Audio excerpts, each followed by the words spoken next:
Hey guys, welcome back to the channel and welcome to quest number 4 of the Editor difficulty, and this is going to be about your mutant champions.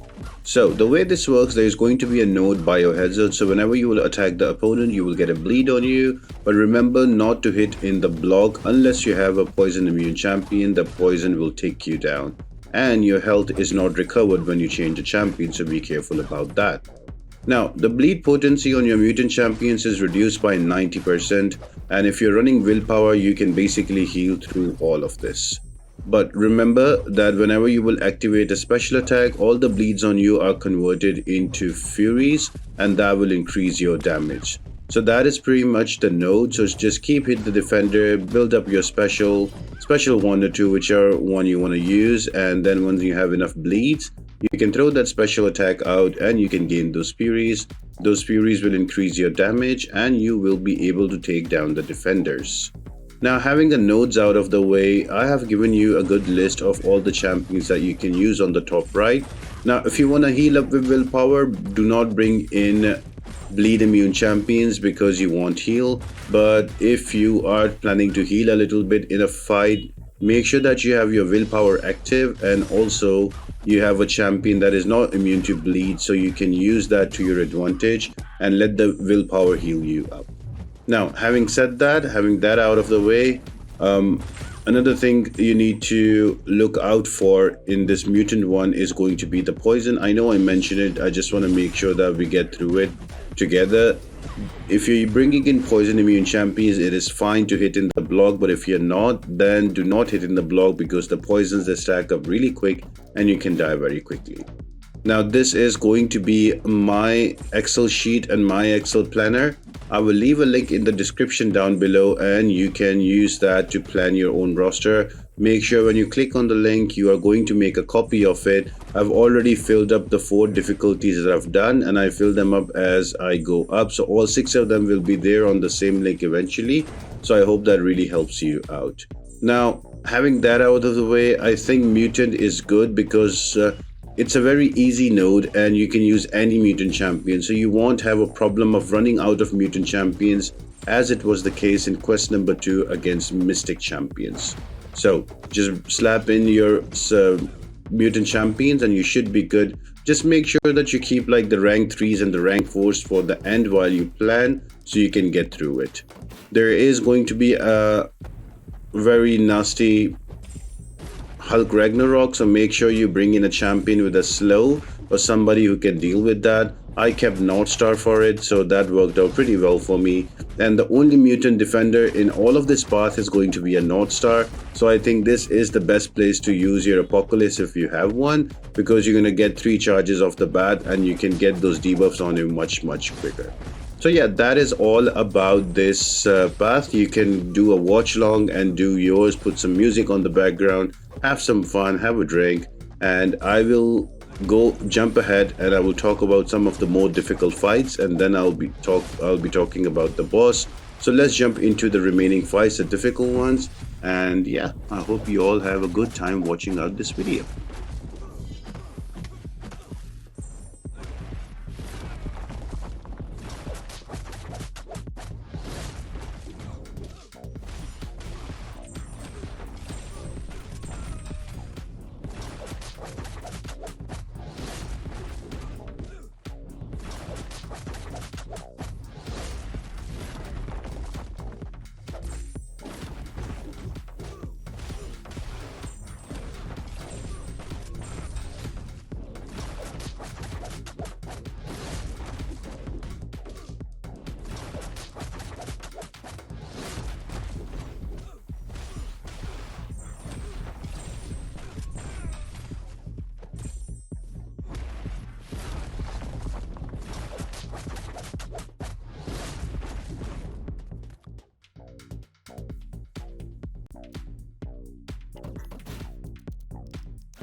So a difficult fight is going to be a Super Skrull now because he is going to gain a lot of power, and that SP2 really hurts even in the block. So you have to keep him to a special one. Apart from that, he's also going to have that falter applied on you. So you need a champion that can bypass miss. So for me, that is going to be Cyclops. You can also use an Onslaught because whenever there is Neuroshock applied on the opponent, you are not going to miss. I think in the same case, you can use Cassandra Nova as well. You can use Professor X as well. Make sure that you have a miss counter for this fight so you can get through it. I did lose a lot of health here and I got down to 20%, but that's okay. We know how to deal with this one. I just threw out my special attack just to make sure that my true sense is active so I can keep punishing him and not worry about his falter. But then again, he kept throwing on those specials out, and the power gain is a bit annoying to deal with. Took me a little while, but as soon as I get to an SP3 with 20 Furies, 20 Cruelty, it was quite easy to take him down in one special attack. Although I almost died, but that's okay, that's besides the point. So make sure you bring in the right champion and you don't get cornered like me at the end of it. Took me quite a while to take him down, but I did eventually take him without dying.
Now, Hyperion is not as per se a tough fight, but you will need a champion that can either control his power or if he gets to an SP3, he can tank it. So Iceman is probably a really good option. That's why you see that I'm using an Ascended Iceman, because if he throws an SP3 out, that will be eaten up by my ice armor. So you have to make sure that you have a champion like that that can either control his power. Somebody like Psylocke will work super well on this here. Once you have the power control on Hyperion, with her, Hyperion cannot gain any power and you should be good. There are a few other options, I will just mention them in the video, so check them out. And yeah, just keep baiting out his SP1s and SP2s and you should be good. And with all the Fury stacking up so quick, you should be able to get through the fight without getting scathed. But be careful about that SP, that can really hurt. But that's okay, you can die once or twice. For me at least, there's a lot of revives in the stash that keep expiring. So I don't mind using the revives and getting back to it. So yeah, just be careful about this fight. Make sure you have an SP3 counter and you're good to go.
Another fight is going to be Hulk Ragnarök. Now this fight is going to be a bit annoying as well, so you need a counter to Unstoppable. It will make the fight easier. You can do it without an Unstoppable counter as well, but to make your fight easier, it's good to bring one.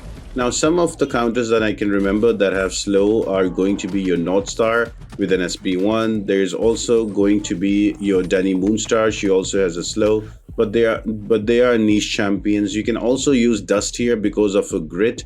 So make sure you bring in the right champion for this fight, and you plan this fight before you go ahead and plan the remaining of the path. Anyway, if you have checked out my Excel planner, I have mentioned the difficult fights in red. So make sure you plan those first before you jump onto the other ones, and you should be able to get through this relatively easily.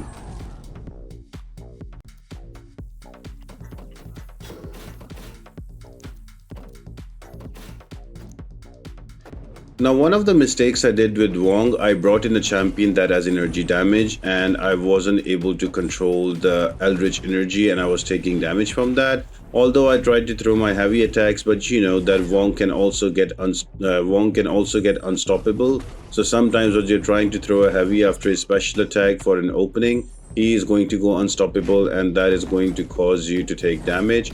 I do die here once on this fight, but that's okay. I healed up and I came back. I have a lot of revives waiting for me, so I use them from my stash. But be careful about this fight. It doesn't look as tricky, but it can be really tricky to deal with.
The boss fight is going to be against a werewolf by night. Now he is going to apply ruptures on you. So I would suggest you to bring rupture immune champions, and you're not limited by only bringing mutant champions. You can bring other champions as well.